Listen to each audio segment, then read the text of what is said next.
আমার বাবা, না বাবা, আমার বাবাই তো এভাবে খেলবে। এই তো নিয়ে চলে যাচ্ছে তো। আর বাবাই খেলবে। বাবা খেলার জিনিস দিয়ে গেছে না বাবা? বাবা নতুন ডিসপ্লে কিনেছে।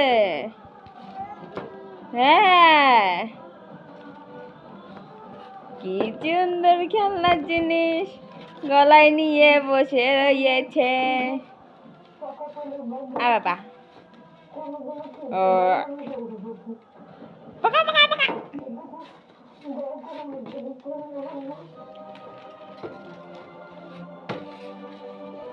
এই জুজুবুড়ি, ও বাবা, মুখ দিয়ে কি পড়ছে? মুখ দিয়ে লালা ঝোলা পড়ছে কেন?